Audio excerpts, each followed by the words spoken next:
आज हम लोग पढ़ने चल रहे हैं structure of bacteria. Structure of bacteria.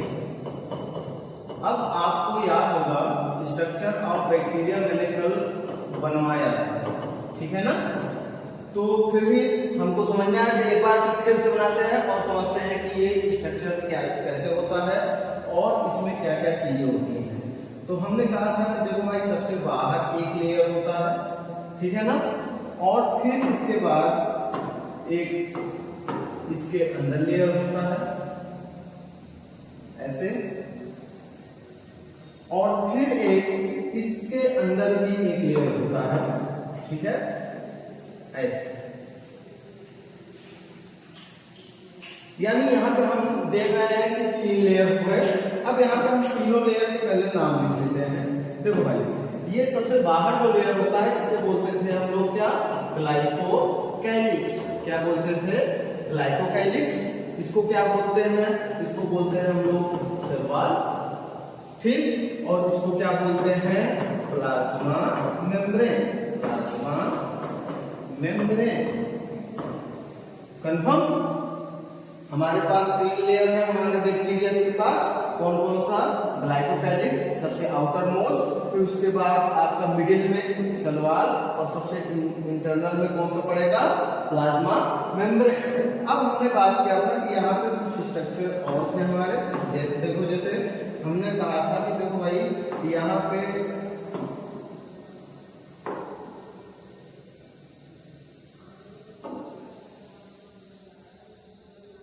देखो यहाँ पे भाई जो हमारा सेल वॉल होता है, सेल वॉल होता है, इसी जगह पे हमारा क्या ओरिजिनेट होता है, यहाँ से स्ट्रक्चर ओरिजिनेट होता है, ऐसे बड़ा सा स्ट्रक्चर ओरिजिनेट होता है, फिर उसके बगल में छोटा सा स्ट्रक्चर, बगल में और छोटा सा स्ट्रक्चर, ऐसे हमारे 3 स्ट्रक्चर देखने को मिल जाते हैं। तो यहाँ पे हम बात करते हैं इनका नाम क्या होता है। तो देखो भाई इसका नाम होता है फिम्बरी। क्या नाम होता है, फिम्बरी नाम होता है। इसका क्या नाम होता है, फ्लैजिला, ठीक है, फ्लैजिला नाम था इसका। और इसका क्या नाम था, पिलाई, ठीक है ना। ये हमारा आउटर रीजन का स्ट्रक्चर हो गया। अब इसके बाद अगर हम अंदर चलते हैं तो अंदर हमने देखो आपको बनाया था कि यही जो प्लाज्मा मेम्ब्रेन है, ध्यान से देखो इसको थोड़ा सा, यहाँ पे ये जो प्लाज्मा मेम्ब्रेन था हमने आपको बनाते समय बताया था कि देखो भाई यही प्लाज्मा मेम्ब्रेन अंदर चल के इनवाइजिनेट हो गया था, इनफोल्डिंग कर गया था, और इनफोल्डिंग करके ये जो स्ट्रक्चर बनाया था इसका नाम क्या रख दिया गया था, मीजोसोम। क्या नाम था इसका, मीजोसोम, ठीक है ना।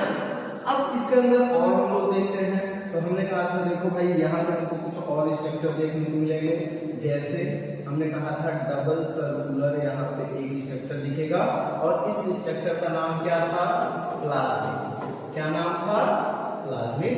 या इसी को हम एक नाम से और जानते थे और इसको बोला जाता था extra chromosomal DNA. Extra chromosomal DNA, extra chromosomal DNA. और इसके पास इसका खुद ऐसे हेलिकल फॉर्म में डीएनए पाया जाता था, ठीक है ना, इसका खुद का डीएनए हो गया। और फिर हमने देखा था कि यहाँ पे ऐसे बहुत सारे छोटे छोटे पार्टिकल पाए जाते हैं और इस पार्टिकल का हमने नाम क्या रखा था, राइबोसोम। क्या नाम था, राइबोसोम। और इसी में पूरे में ऐसे कुछ water fluid content like material पड़ा रहता था और इसको हम लोग क्या नाम बोले थे, साइटोसोल। क्या नाम बोले थे, साइटोसोल। तो जब आप एक बैक्टीरिया का स्ट्रक्चर देखते हो, टिपिकल बैक्टीरिया स्ट्रक्चर, तो जब आपको इतनी ही सारी चीजें देखने को मिलेंगी। फिर से हम एक बार बात कर लेते हैं। सबसे पहले हम देखे थे कि हमारे बैक्टीरिया के पास 3 लेयर्स हैं। कौन कौन सा, ग्लाइकोकैलिक्स है, फिर सेल वॉल है, फिर प्लाज्मा मेम्ब्रेन है, ठीक है ना। फिर हमने कहा था कि देखो भाई इनके पास ये आउटर हुए स्ट्रक्चर है कुछ, जिसमें आपका पहला है फिम्बरी जो छोटा सा, फिर सबसे बड़ा जो है उसका नाम फ्लैजिला, फिर छोटा सा उसका नाम पिलाई। अब इसके बाद हम लोग देखे थे कि हमारा जो इनर मेम्ब्रेन था ये आगे चल के इन्वेजिनेट हो गया था। इन्वेजनेट होकर बॉल लाइक स्ट्रक्चर बना दिया था और इसका नाम क्या रख दिया गया था, मीजोसोम। और फिर उसके बाद हम लोगों ने देखा कि यहाँ पे डबल सर्कुलर स्ट्रक्चर है जिसका नाम है प्लाज्मिड, और इसी का दूसरा नाम रखा गया एक्स्ट्रा क्रोमोसोमल डीएनए। बात आती है ऐसा क्यों, क्योंकि बच्चा हमारे बैक्टीरिया सेल के पास ऑलरेडी इसका डीएनए है, उसके अलावा एक डीएनए है, इसलिए इसको एक्स्ट्रा क्रोमोसोमल डीएनए नाम दिया गया। क्या स्ट्रक्चर आपको समझ में आ गया? अगर स्ट्रक्चर समझ में आ गया तब अब हम लोग स्टार्ट करेंगे इसका फंक्शन। तो अब हम पढ़ेंगे इसका एक एक करके फंक्शन की, कौन हमारा ग्लाइकोकाइलिक्स कैसे बना हुआ है, किससे बना हुआ है और क्या काम करता है, फिर सलवाल कैसे बना, किससे मिला, फिर वो काम करेगा, ऐसे ऐसे करके हम सारे स्ट्रक्चर के बारे में अब डिस्कस करेंगे। क्लियर? चलो अब हम आगे बढ़ते हैं। कि हमारा जो बैक्टीरिया है, इस बैक्टीरिया का जो ग्लाइकोकाइलिक्स है, ग्लाइकोकाइलिक्स, ठीक है ना, ग्लाइकोकाइलिक्स जो सबसे आउटर मोस्ट लेयर हमने बताया था, इसी के बारे में थोड़ा सा हम लोग देखते हैं कि ये ग्लाइकोकाइलिक्स है क्या और कैसे बना है। तो देखो भाई, ग्लाइकोकाइलिक्स जो है, ग्लाइकोकाइलिक्स जो है ये आउटर मोस्ट लेयर है, आउटर मोस्ट लेयर है, ठीक है ना, आउटर मोस्ट लेयर है, जो कि बच्चे दो कंपोनेंट से मिलकर बना हुआ है, एक ग्लाइकोप्रोटीन और दूसरा बना है ग्लाइकोलिपिड। अब यहाँ समझते हैं ग्लाइकोप्रोटीन क्या है, ग्लाइकोलिपिड क्या है। तो देखो बच्चे, यहाँ पे ग्लाइको और प्रोटीन अलग वर्ड है, यहाँ पे ग्लाइको और लिपिड अलग वर्ड है। यहाँ पे आप देख रहे हो कि आपका ग्लाइको मीन्स ग्लूकोज, प्रोटीन आप समझते ही हो, यहाँ पे भी आपका ग्लूकोज और लिपिड, यानी हम कह सकते हैं कि हमारा जो ग्लाइकोकाइलिक्स है ये आपका प्रोटीन, लिपिड और कार्बोहाइड्रेट, ठीक है ना। ये जो हमारे मैक्रोमोलेक्यूल होते हैं जनरली, इन्हीं तीनों से मिलकर आपका क्या बना हुआ है, ग्लाइकोकाइलिक्स। अब ये जो ग्लाइकोकाइलिक्स है, यहाँ पे दो लेयर बनता है, ठीक है ना, दो लेयर बनता है। एक को बोला जाता है स्लाइम लेयर, और दूसरे को बोला जाता है कैप्सूल। क्या बोलते हैं? कैप्सूल। देखो, हम समझते हैं कि स्लाइम लेयर क्या है और कैप्सूल क्या होता है। जब हमारा बैक्टीरिया नॉर्मल कंडीशन में रहता है, यानी सुटेबल कंडीशन में रहता है, जब ये सुटेबल कंडीशन में होगा तब यहाँ पे ये स्लाइम लेयर, स्लाइम का मतलब है स्टिकी नेचर का, स्टिकी मतलब चिपचिपा, ठीक है ना, चिपचिपा नेचर का बच्चा आपका कौन होगा, स्लाइम लेयर। अब इसमें आपका ज्यादातर कार्बोहाइड्रेट होगा, क्या होगा, कार्बोहाइड्रेट इसमें ज्यादा कंपोनेंट में मिलता है, ठीक है ना, और ये चिपचिपा नेचर का होता है, स्टिकी नेचर का होता है, और इसमें वाटर का कंटेंट ज्यादा होता है, जिसकी वजह से मान लीजिए ये आपका एक बैक्टीरिया है और इस बैक्टीरिया के ऊपर ये आपका स्लाइम लेयर मान लीजिए है, तब ये बैक्टीरिया हमारे उस समय पे भी सर्वाइव कर सकता है जब हमारे एनवायरनमेंट में वाटर की थोड़ी सी कमी भी हो जाए, ठीक है ना, वाटर कम पड़ जाए, उस समय भी ये सर्वाइव कर सकता है। क्यों? क्योंकि इसका जो स्लाइम लेयर है इसके पास वाटर होल्डिंग कैपेसिटी है, वाटर होल्डिंग कैपेसिटी। तो इस कैपेसिटी की वजह से आपका ये जो स्लाइम लेयर है ये हमारे बैक्टीरिया को सूखने से बचा लेता है, ठीक है ना।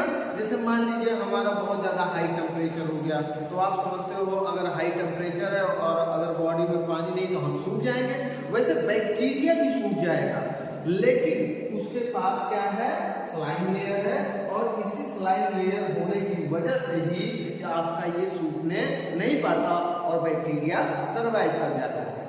बट कभी कभी क्या होता है कि आपका ये एडवर्स कंडीशन आ ही जाता है कि टेम्परेचर बहुत ज्यादा हो गया और उस समय यहाँ जो वाटर है ये डिहाइड्रेट हो गया। क्या हो गया? डिहाइड्रेट हो गया। ठीक है ना? क्या हो गया? डिहाइड्रेट हो गया। डिहाइड्रेट का मतलब वाटर रिमूव हो गया, वाटर बाहर निकल गया, इसी को डिहाइड्रेट कहते हैं। और जब ये डिहाइड्रेट हो जाता है तब आपका जो स्ट्रक्चर बनता है उसी को बच्चा बोला जाता है क्या? कैप्सूल। तो कैप्सूल क्या है? कैप्सूल जो है ये आपका टफ स्ट्रक्चर है। कैसा स्ट्रक्चर है? टफ स्ट्रक्चर है। ठीक है ना? ये बड़ा ही टफ हो जाता है जिसकी वजह से ये आपका कहीं पे भी आपका ये बैक्टीरिया ऐसे पड़ा रहेगा और ये लंबे समय तक सर्वाइव कर सकता है, ये मरेगा नहीं। ठीक है ना? और जब कभी फिर से नॉर्मल कंडीशन मिल जाएगा, नॉर्मल कंडीशन मिलेगा तो ये फिर से सर्वाइव कर जाएगा। बात समझ में आई? ग्लाइकोकाइलिक्स क्या है? ग्लाइकोकाइलिक्स आपका ग्लाइकोप्रोटीन और ग्लाइकोलिपिड से बना हुआ एक स्ट्रक्चर है जो कि आपका एक स्लाइम लेयर और एक कैप्सूल बनाता है। स्लाइम लेयर नॉर्मल कंडीशन पे होता है जो कि स्टिकी नेचर का होता है, और कैप्सूल जो होता है जब ये डिहाइड्रेट हो जाता है स्लाइम लेयर तो उस समय जो स्ट्रक्चर बनता है उसी को हम क्या बोल देते हैं? कैप्सूल बोल देते हैं। तो इस तरह बच्चा आपका ग्लाइकोकाइलिक्स लेयर का फॉर्मेशन हुआ है और ये आपका कहीं ना कहीं हमारे जो बैक्टीरिया हैं उनको प्रोटेक्शन प्रोवाइड करते हैं। प्रोटेक्शन प्रोवाइड करते हैं। ठीक है ना? प्रोटेक्शन प्रोवाइड करते हैं। आपको ये पॉइंट नोट कर लेना है कि आपका जो ग्लाइकोकाइलिक्स होता है वो आपके बैक्टीरिया को प्रोटेक्शन प्रोवाइड करता है। कंफर्म? अब इसके बाद हम लोग चलेंगे आपका नेक्स्ट लेयर पढ़ने जो कि है क्या? Cell wall. तो हम अब सेल वॉल पढ़ेंगे। क्लियर? क्या देते हैं? Cell wall. चलिए बात करते हैं सेल वॉल। चलो तो देखो भाई, हमारा जो बैक्टीरिया है इसका जो सेल वॉल है ये बना हुआ है पेप्टाइडोग्लाइकन। ठीक है ना? इसका बना हुआ है पेप्टाइडोग्लाइकन का। अब बात आती है कि पेप्टाइडोग्लाइकन होता क्या है। देखो नाम से ही आपको समझ में आ रहा होगा पेप्टाइड और इधर ग्लाइकन। आप सुने होंगे कि जो पेप्टाइड है उसका मतलब होता है प्रोटीन। इससे मतलब होता है प्रोटीन से। और जो ग्लाइकन होता है, ग्लाइकन का मतलब किससे होता है? ग्लूकोज। ठीक है ना? यानी हमारा जो यहाँ पे सेल वॉल बना हुआ है वो कहीं ना कहीं प्रोटीन और ग्लूकोज से मिलके बना हुआ है, इसीलिए इसका नाम क्या पड़ा है? पेप्टाइडोग्लाइकन। अब ये बात करते हैं अगर इसके कंपोजिशन का कि कौन है वो, तो दो कंपोनेंट है। एक का नाम है नाम और दूसरे का नाम है नाम। शॉर्टकट फॉर्म है नाग और नाम। नाग सुन के डर मत जाना भाई, ये नाग वो वाला नहीं है। ठीक है ना? तो यहाँ पे हम लोग समझते हैं कि नाग क्या है और नाम क्या है। ठीक? तो नाम का यहाँ फुल फॉर्म होगा बच्चा एन एसिटाइल ग्लूकोसामाइड। ग्लूकोसामाइड। ठीक है ना? और जो नाग है इसका फुल फॉर्म होगा N acetyl muramic acid. N acetyl muramic acid. तो यहाँ पे जो सेल वॉल है वो बच्चा दो कंपोनेंट से मिलकर बना हुआ है। एक का नाम नाग और दूसरे का नाम नाम। यानी एन एसिटाइल ग्लूकोसामाइड और एन एसिटाइल म्यूरेनिक एसिड। ऐसे कुछ इमेजिन करिए कि आपका एन एसिटाइल ग्लूकोसामाइड और आपका एन एसिटाइल म्यूरेनिक एसिड दोनों ऐसे मिलके आपका एक जो ये लेयर बनाते हैं, इसी लेयर को क्या बोल दिया गया? सेल वॉल बोल दिया गया। क्या बोल दिया गया? सेल वॉल बोल दिया गया। अब ये जो सेल वॉल है आपको पता है बच्चा, जैसे हम लोग देखते हैं कि अपना एक रूम जो होता है, रूम को रूम कब कहते हैं? हम लोग बात करते हैं कि रूम को रूम कब कहते हैं। तो देखिए समझिए, भाई हम यहाँ पे बाहर खड़े हैं, अगर हमारे चारों तरफ दीवार नहीं होगा, ऊपर छत नहीं होगा, तो क्या हम इसे रूम कहेंगे? नहीं कह सकते। वैसे ही हमारे यहाँ पे सेल का चारों तरफ से कवर करने वाला जो स्ट्रक्चर होता है, यानी ये सेल है और इसको कवर करने वाला चारों तरफ से जो स्ट्रक्चर होता है, इसी को हम क्या नाम देते हैं? Cell wall. क्या नाम देते हैं? Cell wall.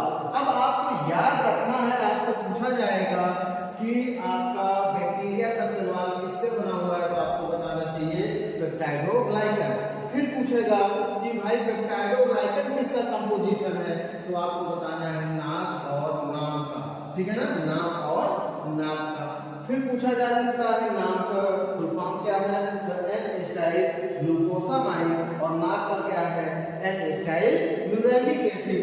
जब ये बच्चा दोनों मिलते हैं तब आपका जो एक स्ट्रक्चर बनता है, उसी स्ट्रक्चर का नाम होता है सेल वॉल। तो अभी मैंने कहा था जैसे हमारे रूम का दीवार होता है वैसे सेल वॉल होता है, और रूम के दीवार का क्या काम होता है कि बाहर से कुछ भी अगर अचानक से आता है तो उसको रोकने का काम करता है, यानी प्रोटेक्शन का काम करता है।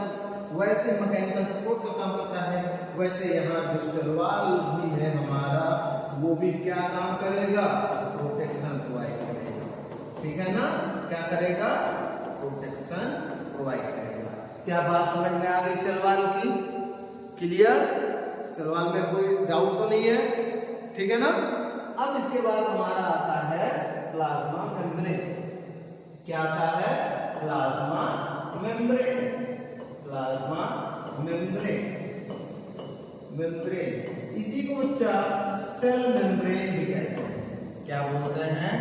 सेल मेम्ब्रेन भी कहते हैं। इसी को प्लाज्मा लेमा भी कहा जाता है। ध्यान देना, इसी को प्लाज्मा लेमा भी कहा जाता है। ठीक है ना। इसी को सेलेक्टिव परमिएबल मेम्ब्रेन भी कहते हैं। Selective permeable membrane. ठीक है ना।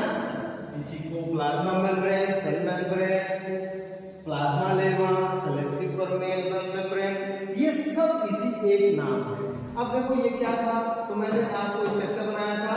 मैंने कहा था देखो ये सबसे बाहर का लेयर है, फिर उसके बाद ये अंदर का लेयर हो गया, फिर उसके बाद मैंने कहा था कि ये देखो भाई ये सबसे अंदर, तो ये सबसे अंदर वाला यही था हमारा क्या? Plasma membrane. यही क्या था हमारा? Plasma membrane. ठीक, तो ये जो प्लाज्मा मेम्ब्रेन होता है ये बच्चा आपका ये बना होता है lipid, protein and some amount of या फ्यू अमाउंट ऑफ कार्बोहाइड्रेट। फिलहाल यहाँ पे हम प्लाज्मा मेम्ब्रेन को बहुत ज्यादा डिस्कस नहीं करने वाले हैं, क्योंकि आगे चल के बच्चा हम प्लाज्मा मेम्ब्रेन को डिटेल्स में बात करने वाले हैं। यहाँ पे केवल इतना जानते रहिए कि बच्चा ये भी कहीं ना कहीं थोड़ा सा सेफ प्रोवाइड कर रहा है, थोड़ा सा प्रोटेक्शन प्रोवाइड कर रहा है। ठीक है ना, बस इतना। और बाकी किसी चीज को बाहर से अंदर आने में, ट्रांसपोर्टेशन में, जो इसका सबसे मेन वर्क है वो ट्रांसपोर्टेशन में है, जो आगे हम देखेंगे। बात समझ आई? ठीक है ना। तो आज यही तक, इसके बाद हम लोग कल इसके इंटरनल स्ट्रक्चर के बारे में पढ़ेंगे। ठीक है, बाय।